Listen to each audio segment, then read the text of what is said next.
देखो ये है अपने क्या यूनिट एंड मेजरमेंट, वही देख रहे हैं कि अब तक कैसे क्वेश्चन इसके अंदर से पूछे गए हैं। तो फर्स्ट चैप्टर से अपन PYQ स्टार्ट कर रहे हैं, ठीक है। अब देखो ध्यान दो, PYQ के अंदर बेटा मैं जब सॉल्व कर रहा हूँ ना तो उनके साथ में आपको कुछ कॉन्सेप्ट भी बताता रहूँगा साथ में ना, ताकि कुछ कॉन्सेप्ट भी आपके वापस एजे एक तरह से क्या हो जाएगा, चैप्टर रिक्लिक हो जाएगा, पूरा रिव्यू हो जाएगा ना। तो थोड़ा सा देखिएगा बेटा, ये बोल रहा है the quantities which have the same dimension. अपने को सेम डायमेंशन देखनी है ना बेटा।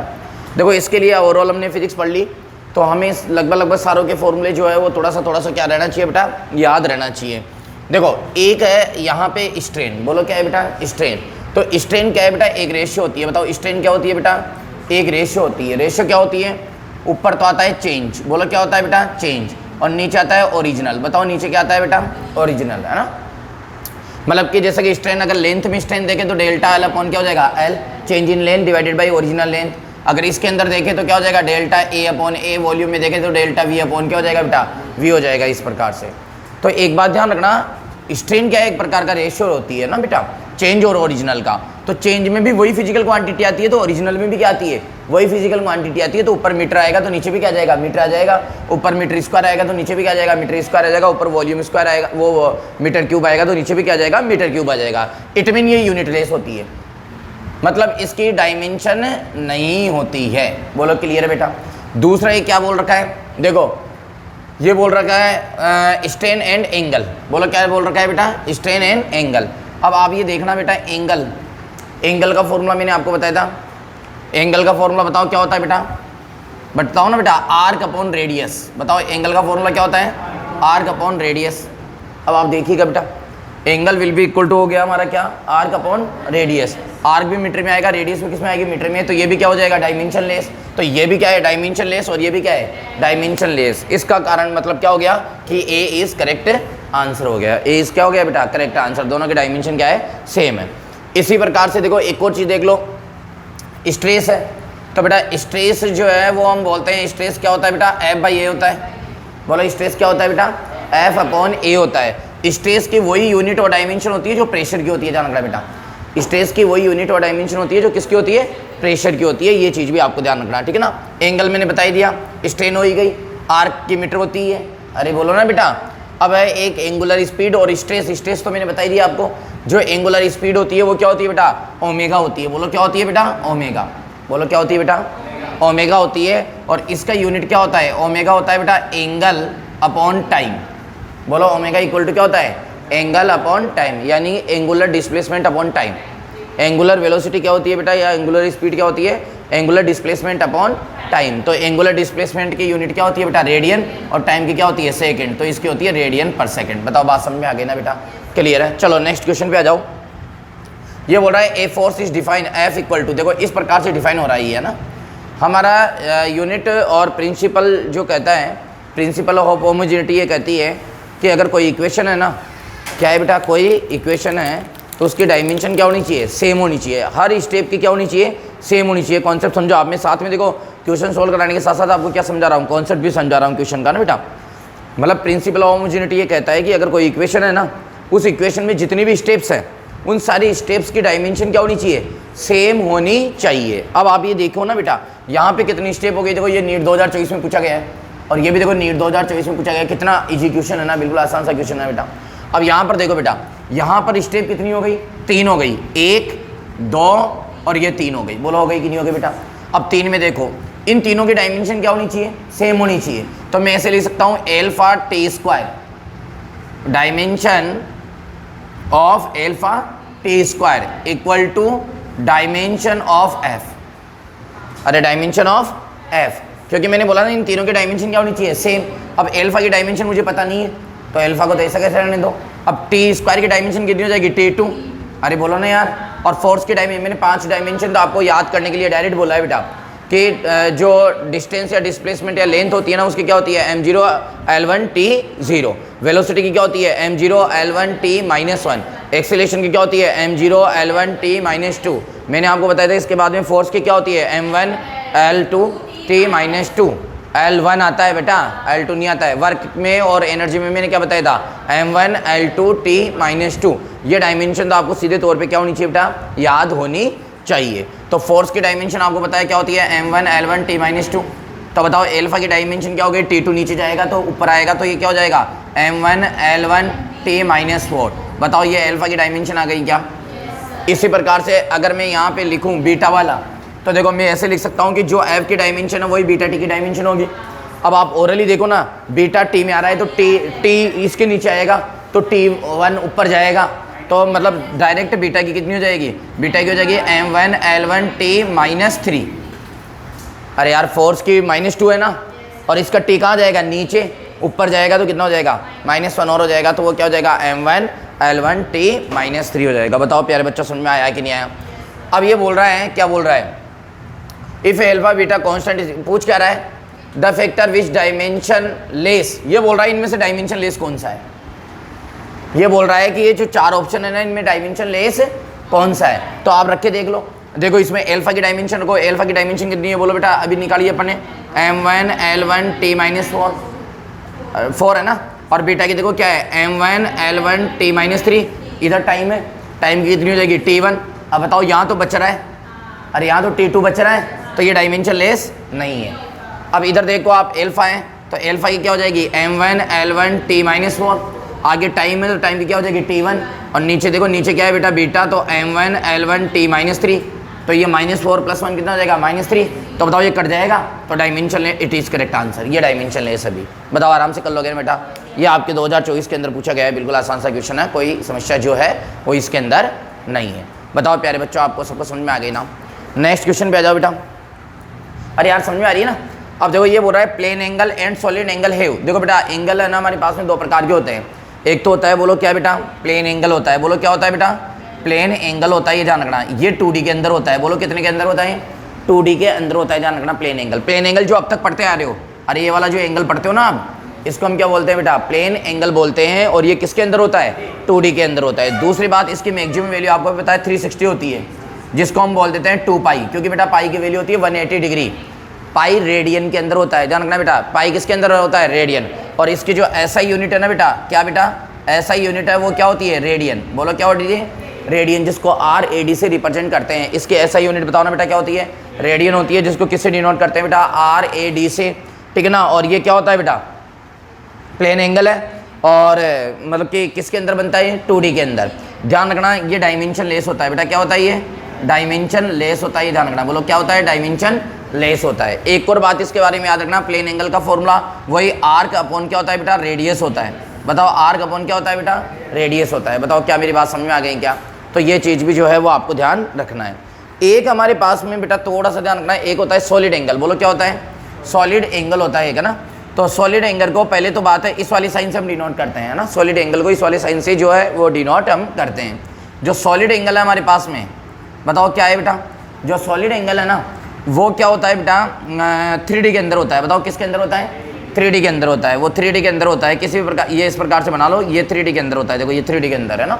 मैंने ध्यान रखना बेटा, जो सॉलिड एंगल होता है, जैसे तरबूज होता है ना, तरबूज, या आइसक्रीम सॉफ्टी होती है ना, सॉफ्टी, तो सॉफ्टी में नीचे नीचे देखो जो गोलाकार एंगल बन रहा है ना, उसको हम क्या बोलते हैं बेटा, उसको बोलते हैं सॉलिड एंगल। बोलो क्या बोलते हैं, सॉलिड एंगल। और प्लेन एंगल तो आपको पता है, प्लेन एंगल तो ऐसे चलता है, आपको बताइए ऐसे चलता है, ये प्लेन एंगल है, ये क्या है, प्लेन एंगल। और अगर मैं इसमें देखो ये 3 एक्सेस यूज़ कर लूँ, तो ये यहाँ पे जो एंगल बन रहा है, ये यहाँ पे जो एंगल बन रहा है ना, उस एंगल को क्या बोलते हैं बेटा, सॉलिड एंगल बोलते हैं। तो 3D के अंदर होता है, ये चीज़ थोड़ा सा ध्यान रखना। इसकी मैक्सिमम वैल्यू पूछ रहे तो 720 होती है, ध्यान रखना बेटा। इसकी मैक्सिमम वैल्यू कितनी होती है, 720 होती है। 720 का मतलब तो क्या, 4 पाई होती है इसकी मैक्सिमम वैल्यू। बोलो क्या होती है बेटा, 4 पाई होती है। बोलो ना यार, ये ध्यान रखना। प्लेन एंगल, एक और चीज़ ध्यान रखना, प्लेन एंगल सर्कल के अंदर बनता है और सॉलिड एंगल स्फीयर के अंदर बनता है। बताओ सॉलिड एंगल किस में बनता है, स्फीयर में। वैसे भी एक बार बताओ, स्फीयर किस में होता है, 3D में। और आप वैसे भी ये देखो कि ये किस में होता है, 2D के अंदर। देखो तो प्यारे बच्चों, ये ध्यान रखना, ये स्फीयर के अंदर बनता है और ये किसके अंदर बनता है, बोलो बेटा, सर्कल के अंदर बनता है ना। बोलो क्लियर है। ये ना, ये क्या होता है बेटा, इसके अंदर होता है सरफेस एरिया, इसका formula divided by radius square. बताओ इसका फॉर्मूला क्या होता है बेटा, surface area upon radius square. बोलो याद रह जाएगा। बताओ क्या होता है, surface area divided by radius square. ये सरफेस एरिया है, DA है ना बेटा। अब एक और चीज़ यहाँ पे थोड़ा सा ध्यान रखना कि जब अपन इसकी यूनिट निकालना चाहते हैं तो इसकी यूनिट होती है स्टेरेडियन। बताओ इसकी यूनिट क्या होती है बेटा, स्टेरेडियन, SR से डिनोट करते हैं। और इसकी क्या होती है? रेडियन। ध्यान रखना दोनों डायमेंशन लेस होते हैं, बताओ दोनों एंगल क्या होते हैं? Dimensionless. अब देखो क्वेश्चन पढ़ो, plane angle and solid angle have, देखो dimensionless but no unit, गलत बात है। डायमेंशन लेस तो सही बात है, लेकिन ये बोल रहा है नो यूनिट। यूनिट तो दोनों की होती है, क्योंकि प्लेन एंगल की क्या होती है? रेडियन होती है, और सॉलिड एंगल की क्या होती है? स्टेरेडियन होती है। देखो ये क्या बोल रहा है? No unit and no dimension, ये भी गलत बात है ना? ये सही बात, हाँ गलत बात है ना? ये तो एक बात बताओ ना, देखो बोथ यूनिट एंड डायमेंशन, ये भी गलत बात है। बहुत, ये बोल रहा है यूनिट भी होती है, हमें पता है यूनिट होती है बट डायमेंशन नहीं होती है। ये एकमात्र ऐसी क्वांटिटी है जिसकी यूनिट है बट डायमेंशन नहीं है। अब देखो क्या लिख रहा है? Units yes but no dimension, सही बात है, तो डी इज करेक्ट आंसर। ये देखो आपके 2022 के अंदर कितना आसान सा क्वेश्चन जो है वो पूछा गया है। बोला बेटा बिल्कुल आसान है, कोई डाउट वाली बात नहीं है, ठीक है। अब देखो, अच्छा एक बात बताओ, क्या इसकी फ़ोटो वगैरह लोगे क्या आप? देखो यहाँ पे कुछ चीज़ें जो हैं वो नहीं मिलेगी आपको, है ना। देखो यूनिट एंड डायमेंशन में 12th की चीज़ें भी मिलेगी, कोई समस्या नहीं है। देखो ये 2022 के अंदर क्वेश्चन आया हुआ है क्या बोल रहा है? ये डायमेंशन दे रखी है, बोल रहा है ये डायमेंशन जो है वो किसकी है, ठीक है। यहाँ पे देखो बेटा, ये बोल रखा है मैग्नेटिक फ्लक्स, है ना। अब समझो, एक ध्यान रखना बेटा, एक तो होता है इलेक्ट्रिक फ्लक्स और एक क्या होता है? मैग्नेटिक फ्लक्स, है ना। चीज़ें देखो, इलेक्ट्रिक फ्लक्स का जो फॉर्मूला होता है उसको बोलते हैं हम EA। बोलो क्या बोलते हैं बेटा? EA। E क्या है? यहाँ पे इलेक्ट्रिक फील्ड है, A क्या है बेटा? एरिया है। इसको बोलते हैं हम इलेक्ट्रिक फ्लक्स। बताओ ना बेटा क्या बोलते हैं? Electric flux. और मैग्नेटिक फ्लक्स का जो फॉर्मूला होता है बेटा वो होता है BA। बताओ मैग्नेटिक फ्लक्स का फॉर्मूला क्या होता है? BA। ये ध्यान रखना बेटा, E मतलब क्या है? इलेक्ट्रिक फील्ड, और A क्या है बेटा? एरिया है। ये आपके 12th में भी आएगा, ध्यान रखना बेटा, ये सब पढ़ाएंगे अपन। B क्या है यहाँ पे? मैग्नेटिक फील्ड, A क्या है बेटा? एरिया है। अब मेरे को मैग्नेटिक फ्लक्स का, क्योंकि बेटा किसी की भी डायमेंशन पूछे ना तो उसका फॉर्मूला हमें जो है वो प्रॉपर रूप से आना चाहिए, तो हमें फॉर्मूला आ गया। अब यहाँ पर एक तो हमें पता है मीटर स्क्वायर होता है, A की डायमेंशन भी पता है क्या होता है? L2 होता है। अब B क्या है यहाँ पे? मैग्नेटिक फील्ड है। मैग्नेटिक फील्ड की जो है वो डायमेंशन हमें पता होना चाहिए। तो मैग्नेटिक फील्ड की डायमेंशन, हम बहुत सारी फॉर्मूले हैं जिसके अंदर मैग्नेटिक फील्ड इंक्लूड है। बेटा कभी कभी हमें डायमेंशन निकालने के लिए ऐसा फॉर्मूला ढूंढना पड़ता है जो आसान है और उसके अंदर वो टर्म है जो हम देखना चाहते हैं। जैसे कि मैं एक बताऊं, एक लोरेंज फोर्स का फॉर्मूला आता है बेटा, वो होता है F = QVB sin थीटा। बोलो ये लोरेंज फोर्स का फॉर्मूला है, याद भी रहना चाहिए। बताओ ये क्या होता है बेटा? F will be equal to क्या होता है? QVB sin theta. Q बेटा यहाँ पे चार्ज है, V क्या है यहाँ पे? वेलोसिटी है, और B क्या है बेटा? यहाँ पर मैग्नेटिक फील्ड है। साइन, कोस, टेन, कोड, सेक, कोसेक, ट्रिग्नोमेट्री फंक्शन की कोई भी डायमेंशन नहीं होती है। लॉगरिथम फंक्शन की कोई भी डायमेंशन नहीं होती है। एक्सपोनेंशियल फंक्शन की कोई भी डायमेंशन नहीं होती है। अब आप समझो F = क्या हो गया बेटा? QVB हो गया। तो यहाँ से बताओ B की डायमेंशन भी निकाल सकता हूँ ना, क्योंकि फोर्स की पता है। फोर्स की क्या होती है? M1 L1 T-2। बोलो ना यार। और ये चार्ज है, बोलो क्या है बेटा? चार्ज है। तो चार्ज की बताओ क्या होती है बेटा? चार्ज की होती है AT। चार्ज की डायरेक्ट याद रखना बेटा। चार्ज की देखो 5 डायमेंशन तो मैंने याद कराई रखी है, 6ठी डायमेंशन किसकी याद रखना? चार्ज की। चार्ज की क्या होती है? AT। जब 12th में मैं बताऊंगा तो 12th के भी डायमेंशन काफ़ी चीज़ें मैं आपको याद करने के लिए बताऊंगा। तो चार्ज की डायमेंशन क्या होती है बेटा? AT।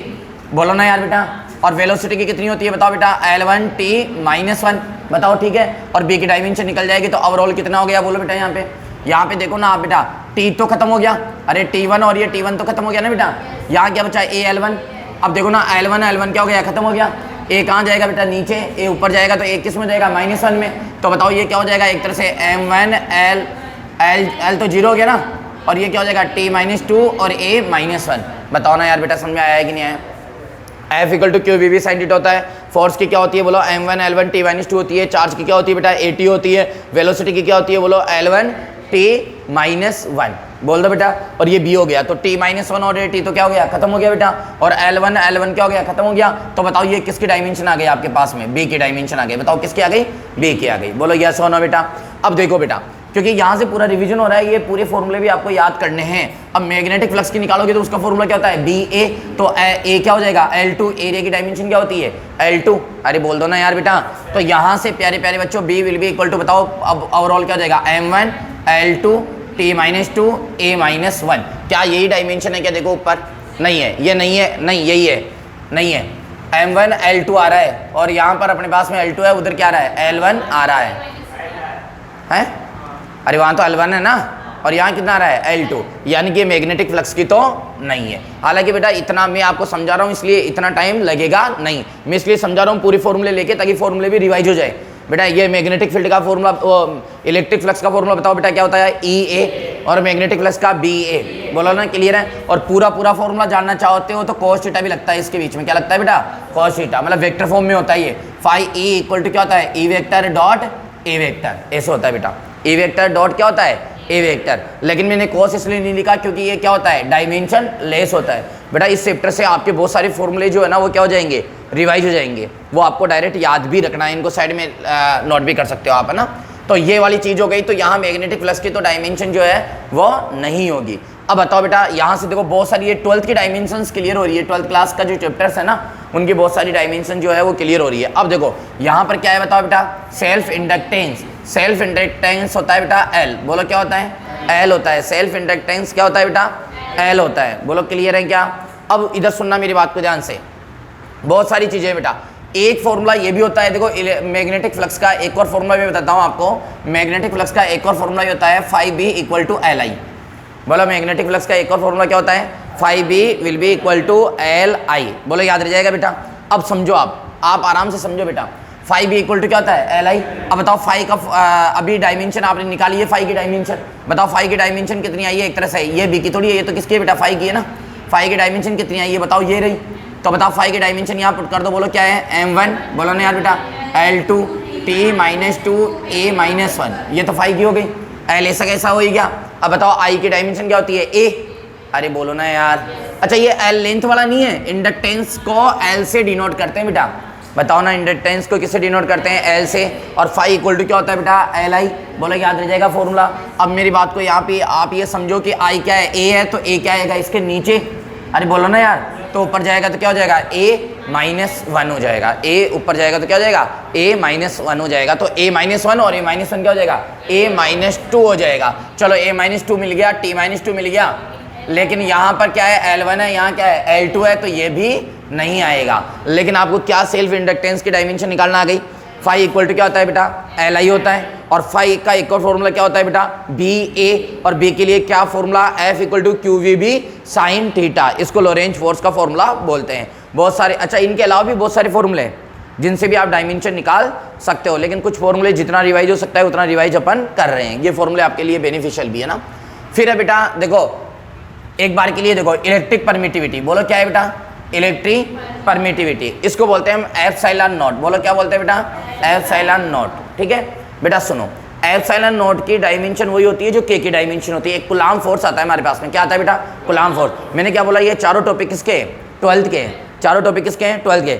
जैसे ग्रेविटेशनल फोर्स का फॉर्मूला होता है ना हमारे पास में, क्या, F equal to G m1 m2 divided by R square. वैसे कूलाम फोर्स का एक फॉर्मूला होता है, वो फॉर्मूला देखो क्या होता है कूलाम फोर्स का, F इक्वल टू के Q1 Q2 divided by R square. बोला क्या होता है बेटा, F इक्वल टू, बोलो क्या होता है, के Q1 Q2 divided by R square. प्यारे बच्चों एक और बात याद रखना, यहाँ के होता है 1/4 पाई एप्सिलॉन नॉट। बताओ के क्या होता है, 1/4 पाई एप्सिलॉन नॉट। और इस के की वैल्यू होती है 9 मल्टीप्लाई 10 टू पावर 9। बताओ इस के की वैल्यू कितनी होती है बेटा, 9 मल्टीप्लाई 10 टू पावर 9। जैसे F equal to G m1 m2 divided by R square होता है, तो जहाँ जी की एक वैल्यू होती है बेटा, जी की एक वैल्यू होती है 6.67 मल्टीप्लाई 10 टू पावर -11।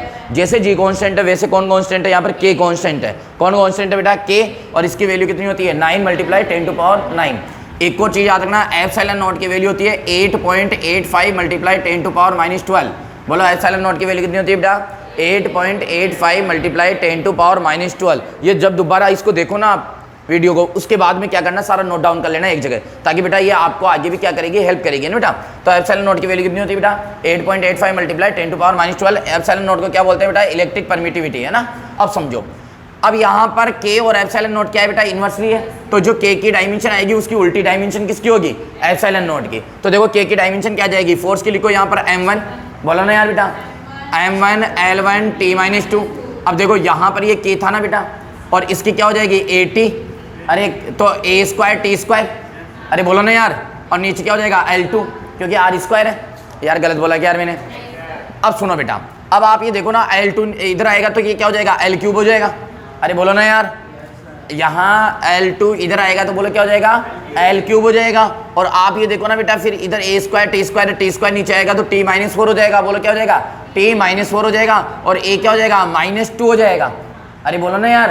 लेकिन आप एक बात देखो ना, यहाँ L3 आ रहा है, आपको ज़्यादा सोल्व करने की आवश्यकता नहीं है। बताओ क्या आ रहा है, L3 आ रहा है, और L3 आ रहा है तो बताओ यहाँ तो क्या है अपने पास में, L1 है। हालांकि L3 नहीं रहेगा, L-3 होगा। पूछो क्यों?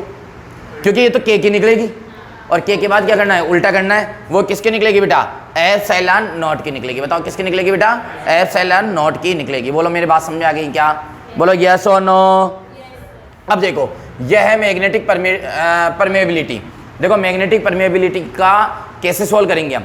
एक फॉर्मूला होता है जिसका नाम है मैग्नेटिक फील्ड इन सोलेनोइड। बोलो क्या, मैग्नेटिक फील्ड इन सोलेनोइड। देखो ना, एक ही टॉपिक से कितनी सारी फॉर्मूलाज जो है वो क्लियर हो गए आपके, बाकी वो उसमें भी हेल्प करेंगे। बताओ एक टॉपिक बता रहा हूँ, नाम बताओ क्या बताया मैंने बेटा? मैंने बताया मैग्नेटिक फील्ड इन सोलेनोइड। उसका एक फॉर्मूला होता है, वो फॉर्मूला आप याद रखें, बड़ा आराम से याद रखें बेटा।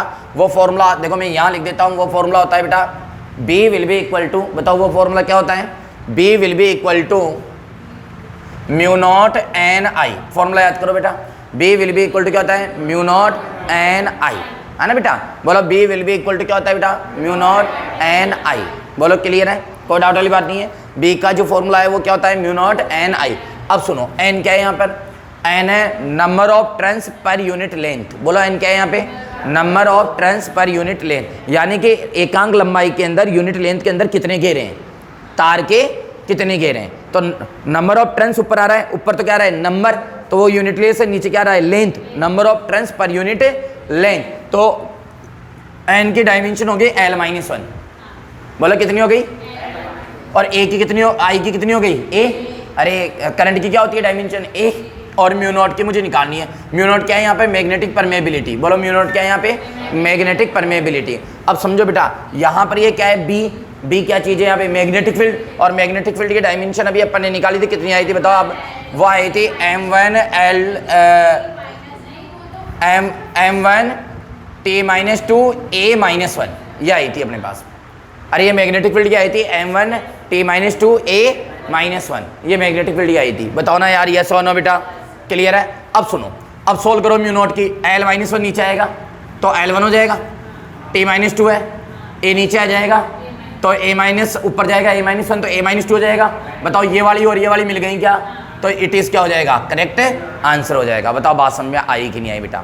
और b की डायमेंशन भी, अब सुनो, अब तक आपने कितने डायमेंशन याद किए, 5। छठी डायमेंशन चार्ज की याद कर लो, 80। बोलो क्या, 80 याद कर लो चार्ज की। बताओ क्या होती है, 80।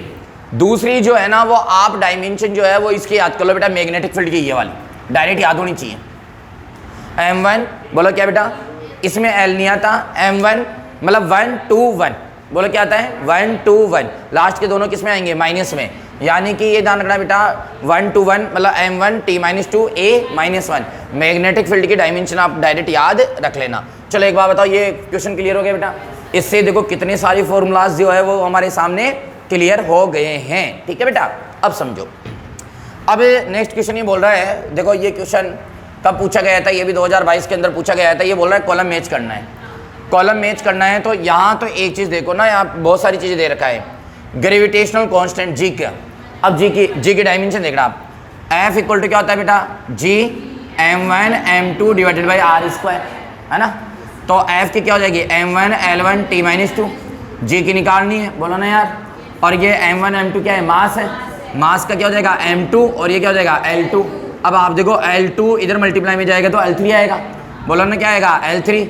t-2 पे कोई फर्क पड़ेगा ही नहीं, m2 नीचे जाके ऊपर आएगा तो क्या हो जाएगा, m-1। ये किसकी डायमेंशन आ गई, बोलो बेटा G की डायमेंशन आ गई। बोलो किसकी डायमेंशन आ गई, G की। आप देखो ये कहीं है क्या चारों में, ये रहा, तो यानी कि ये तो इससे मैच होगा, बोलो ना यार। अब हमें सब ऑप्शन देखा करो आप, A के 7 सेकंड देखो, A के 7 सेकंड इसमें, A के 7 सेकंड इसमें, A के 7 सेकंड इसमें, यानी कि ये ऑप्शन तो क्या हो गया, कट गया, बोलो ना यार बेटा। अब देखो आप ये देखो, सुनो मेरी बात को ध्यान से, इसके अंदर देखो C को चेक कर लो। अरे ये तरीका होता है, टाइम वेस्ट मत करो। देखो C इसमें अलग है, C इसमें अलग है, और C इसमें अलग है, तो किसको चेक, हाँ बोलो क्या हुआ, तो m-1 ही तो आ रहा है, सही तो है, हाँ m-1 ही तो आ रहा है। अब समझो बेटा, हमेशा ऑप्शन जब चेक करें ना, अब एक बात में बताओ, बी चेक मत करो, क्योंकि बी चेक होते फिर ये दो ऑप्शन आ जाएंगे हमारे पास में। आप ना सी चेक कर लो डायरेक्ट। बताओ सी क्या है यहाँ पर, ग्रेविटेशनल पोटेंशियल। तो ग्रेविटेशनल पोटेंशियल का फॉर्मूला बताओ क्या होता है बेटा, ग्रेविटेशनल पोटेंशियल का फॉर्मूला मैंने बताया था आपको, एक बार ध्यान रखना। जैसे कि बेटा इलेक्ट्रिक पोटेंशियल का फॉर्मूला होता है KQ/R, बोलो क्या होता है, और ग्रेविटेशनल पोटेंशियल का फॉर्मूला होता है Gm/R। ध्यान रखना बेटा, ग्रेविटेशनल पोटेंशियल का फॉर्मूला क्या होता है Gm/R, और इलेक्ट्रिक पोटेंशियल का फॉर्मूला क्या होता है KQ/R। मैं बताऊं इलेक्ट्रिक और ग्रेविटेशनल में रिप्लेसमेंट क्या होता है, K की जगह तो G है ना, और चार्ज की जगह क्या बेटा, मास, बस ये मेन रिप्लेसमेंट है ना बेटा। तो ये चीज़ आना। अब इसके डायमेंशन निकाल लो, तो बताओ VG की डायमेंशन निकालेंगे तो बताओ G की डायमेंशन तो हमने निकाली है, बोलो क्या है M-1 L3 T-2। अरे बोलो ना यार, और मास की क्या हो जाएगी M1, और इसकी क्या हो जाएगी L1, इससे ये क्या हो जाएगा कट जाएगा, और L1 ऊपर जाएगा तो क्या हो जाएगा L4 हो जाएगा। L4 किसने बोला L2 होगा ना, गणित नहीं आती क्या, तो ये L2 और ये क्या हो जाएगा T-2। तो बताओ ये कहाँ है L2 T-2, यानी कि ये यहाँ थोड़ा सा इसमें मिस्टेक हो रखी है ना बेटा, हाँ ये L2 T-2, तो ये किसके साथ मिल जाएगा बोलो, फर्स्ट के साथ। अब बताओ सी फर्स्ट के साथ किसके हैं, ये इसी में, ए इज करेक्ट आंसर। बोलो किस प्रकार सोल्व करते हैं, समझ में आ गया ना बेटा। ऑप्शनों में पूरे सोल्व करने की आवश्यकता नहीं है। अब देखो नेक्स्ट क्वेश्चन, देखो ये बोल रहा है, ऐसे क्वेश्चन देखो कैसे सोल्व करते हैं, बहुत अच्छे क्वेश्चन है। ये बोल रहा है इफ फोर्स F है ना, फोर्स F आ गया बेटा, ये बोल रहा है एक्सेलरेशन A आ गया, और टाइम कितना आ गया बेटा T आ गया। मतलब ये बोल रखा है कि F क्या चीज़ है, फोर्स है, A क्या चीज़ है, एक्सेलरेशन है, और T क्या है, टाइम है। अब ये बोल रहा है चूज ए से the fundamental physical quantities, find the dimension of energy. ये बोल रहा है एनर्जी की डायमेंशन बताओ। अब देखो डायमेंशन अलग फॉर्म में लिख रखा है, ऐसे क्वेश्चन में कोई चिंता वाली बात नहीं है, ऐसे क्वेश्चन इंपॉर्टेंट होते हैं बेटा, पूछ लेते हैं, ध्यान रखना। ऐसे क्वेश्चन क्या होते हैं, पूछ लेते हैं, इंपॉर्टेंट होते हैं ना, कोई समस्या नहीं है, आप एकदम मस्त होके सोल्व करें। देखो कैसे सोल्व करें, आप समझना बेटा, कोई ऐसी दिक्कत वाली बात नहीं है। एनर्जी की डायमेंशन आप लिखिए, जिसकी डायमेंशन पूछे उसकी डायमेंशन लिख लिया, हमें बताया क्या होती है M1 बोलो L2 T-2। अब इनको सोल्व कर लो चारों को, जिसमें डायमेंशन आ रही है वही क्या है, आंसर है। अरे हालांकि ये बताओ क्या दूसरे मेथड से होता है कि एक फिजिकल क्वांटिटी किस किस पे डिपेंड करती है। मैं बताऊँ ये ऐसे, इसको अगर हम एकेडमिक में जाके सोल्व करें, अगर कॉम्प्लिकेट तरीके से सोल्व करें, लॉन्ग मेथड से सोल्व करें, तो ऐसे करेंगे जो एनर्जी है वो डिपेंड कर रही है फोर्स पे, वो डिपेंड कर रही है एक्सेलरेशन पे, वो डिपेंड कर रही है टाइम पे। इसकी लगाएंगे पावर x, इसकी लगाएंगे y, और इसकी क्या लगाएंगे z। फिर इसको आगे सोल्व करते हैं, x y z की वैल्यू निकालते हैं, लेकिन इट इज़ लॉन्ग मेथड। ये क्या है, लॉन्ग मेथड। ऐसे क्वेश्चन को सोल्व करना सिखा रहा हूँ, जिसकी भी डायमेंशन पूछे उसकी डायमेंशन लिख लो, लिख लिया। फिर ऑप्शन है मतलब MLT में नहीं आएंगे, ऑप्शन अलग फॉर्म में आएंगे, आप उनको भी सोल्व करके उनकी डायमेंशन निकाले, एक एक की डायमेंशन निकाले। जैसे इसकी निकालो, फोर्स की क्या होती है बोलो M1 L1 T-2, एक्सेलरेशन की क्या होती है L1 T-2, और टाइम की क्या होती है T1।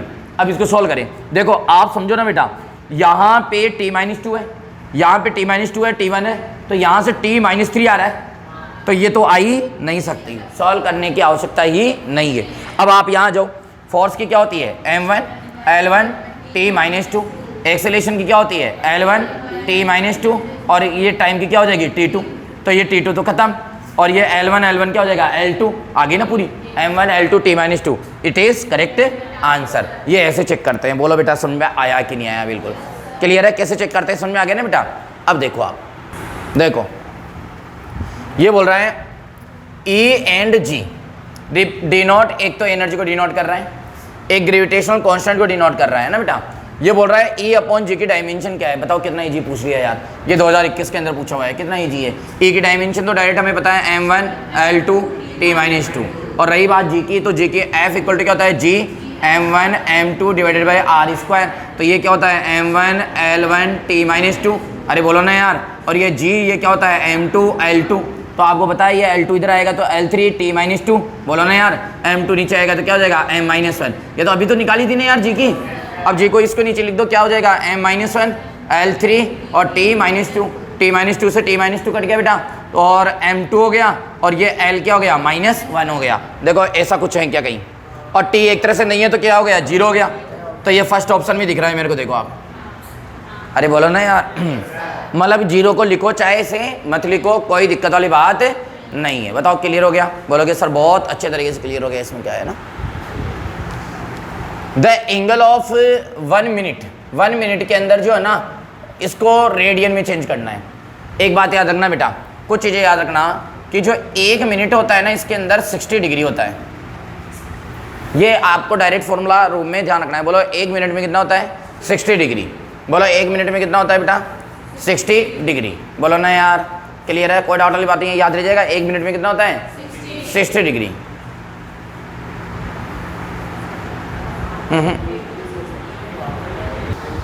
देखो ये ध्यान रखना है कि 1 degree will be equal to कितना होता है 60 मिनट होता है। अब ये बोल रहा है कि जो है ना मिनट को आप किस में कन्वर्ट करो, रेडियन के अंदर कन्वर्ट करो। एक चीज़ याद रखना बेटा, सब बच्चे याद रखना कि 180 डिग्री इक्वल टू होता है पाई रेडियन। बोलो क्या होता है पाई रेडियन। एक चीज़ याद रखना ना आप, तो convert into radian from degree. अरे इसको क्यों,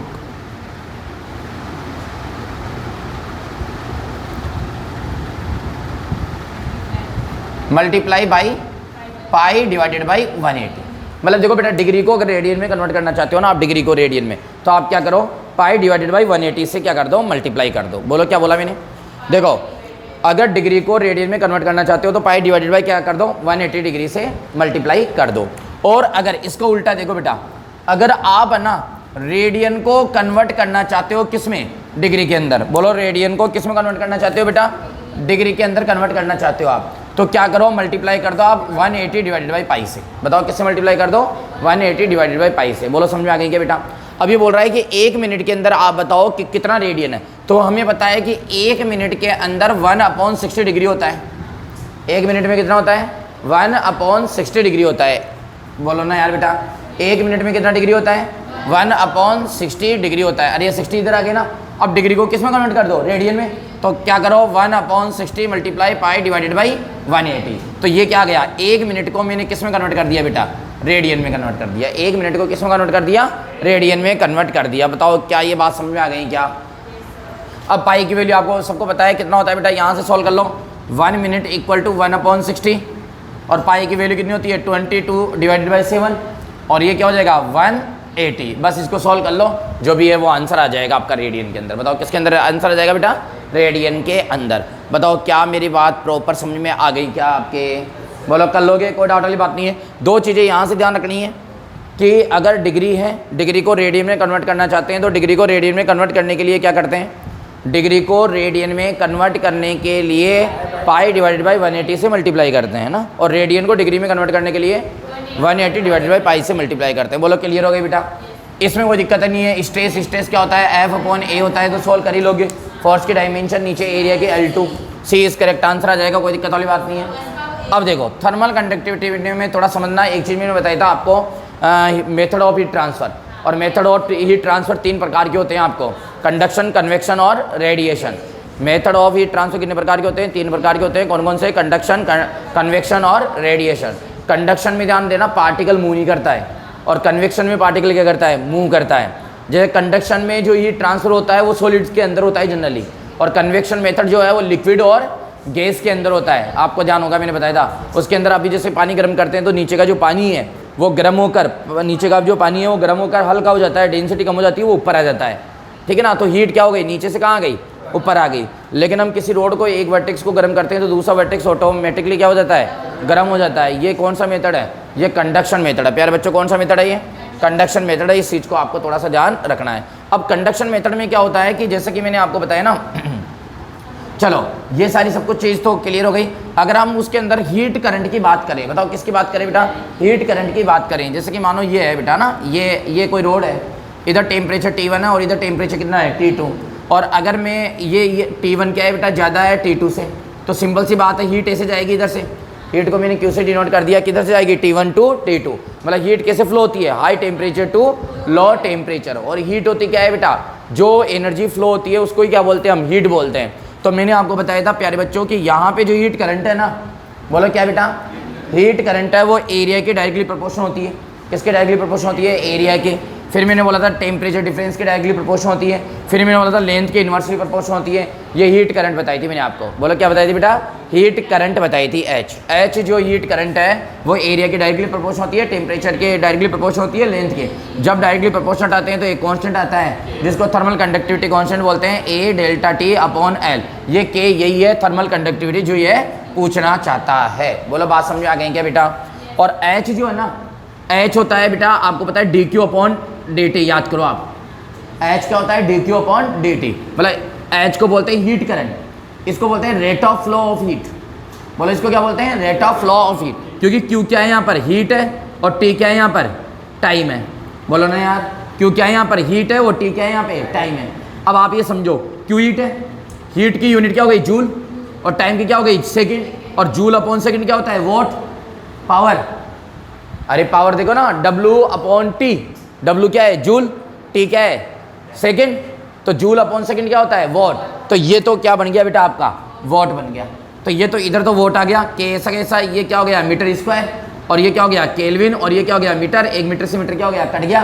बोलो ना यार, तो के की यूनिट क्या गई, वॉट, है ना, और एक मीटर नीचे आएगा तो मीटर इनवर्स और केल्विन इनवर्स। तो watt metre inverse kelvin inverse, देखो watt metre inverse kelvin inverse, यानी कि C is a correct answer. क्या मेरी बात समझ में आई क्या बेटा।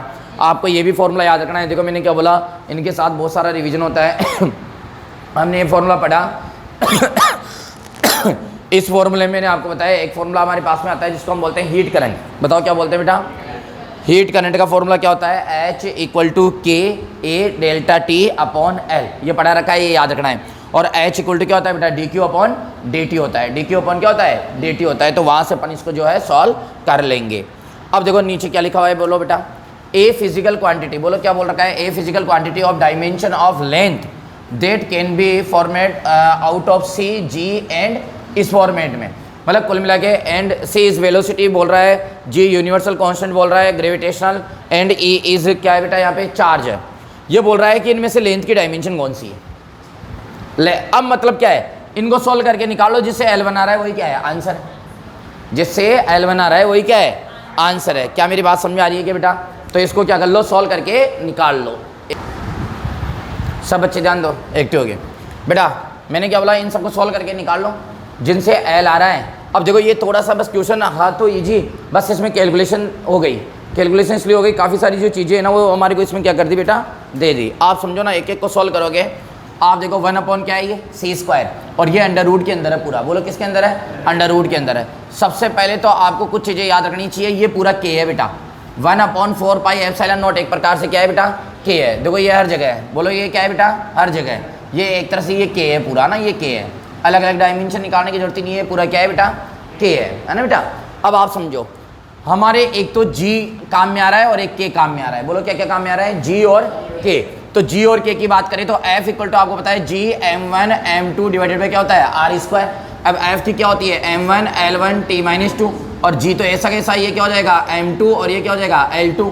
अगर हम इसको सॉल्व करेंगे तो m2 नीचे आएगा, तो ये क्या हो जाएगा, मतलब जी की जो डायमेंशन है वो क्या आएगी, m-1, और ये क्या हो जाएगी बेटा l3 और t-2। ये तो जी की डायमेंशन। अरे यार ये तो निकाला ही था ना पढ़ने यार बेटा, है ना। अगर के की भी मैं बात करूँ इसी तरीके से ना, के की बात करूँ तो आपको पता है F इक्वल टू क्या होता है, के Q1 Q2 डिवाइडेड बाई क्या होता है, आर स्क्वायर। तो F की क्या हो गई, m1 l1 t-2। के की डायमेंशन मुझे निकालनी है। अब बताओ इसकी क्या हो जाएगी, a स्क्वायर t स्क्वायर, क्योंकि एक चार्ज की होगी 80, तो दूसरी चार्ज की भी क्या हो जाएगी बेटा 80। तो यहाँ क्या हो जाएगा l2।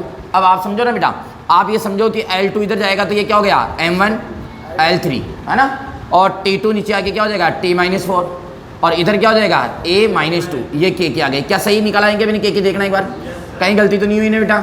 ये जी की हो गई और ये किसकी हो गई, के की। अब बस वैल्यू पुट कर लो।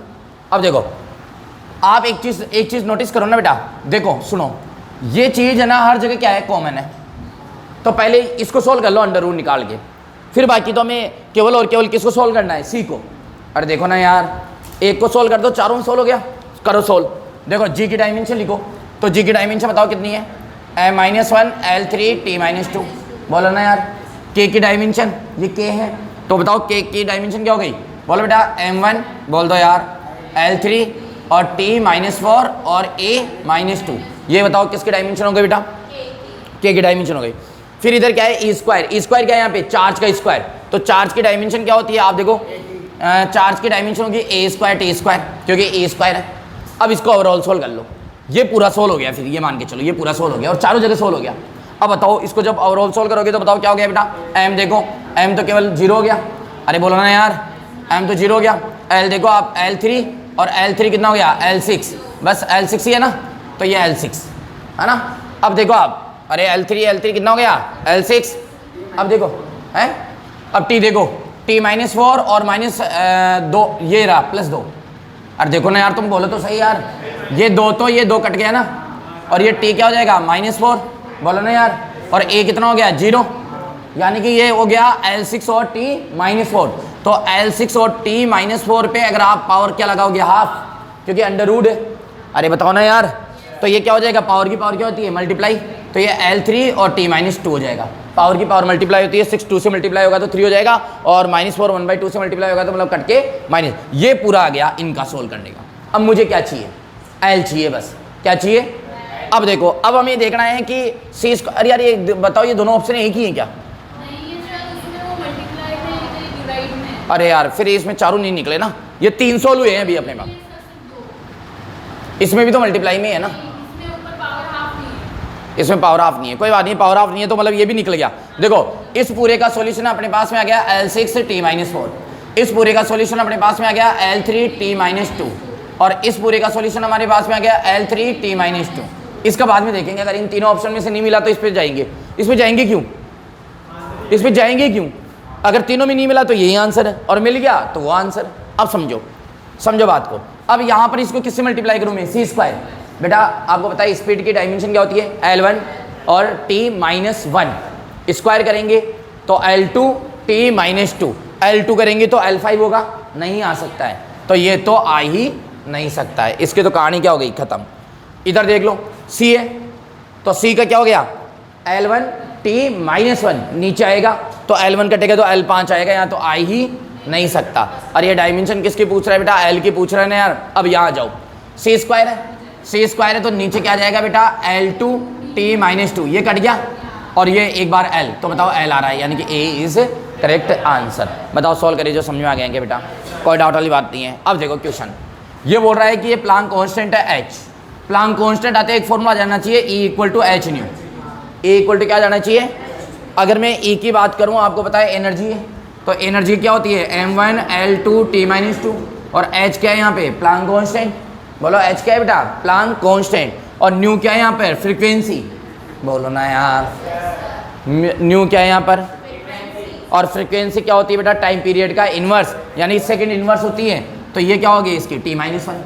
तो H की अगर मैं बात करूँ तो M1 L2 T-1 नीचे आएगा, ऊपर जाएगा प्लस, तो T-1, ये H की डायमेंशन आ गई। बताओ ना यार, अरे यार बेटा E = H नहीं होता है, ये एनर्जी की डायमेंशन है, ये H है, और आपको पता है फ्रीक्वेंसी की डायमेंशन क्या होती है T-1। बोला क्या होती है T-1, नीचे आएगा तो T-1, ऊपर जाएगा तो प्लस हो जाएगा। अब देखो ये क्या बोल रहा है, speed of light in vacuum अपन जानते ही है, और ये नहीं बोल रहा है Newton's gravitation constant. Gravitation constant की डायमेंशन अपने पास में है ही, ठीक है।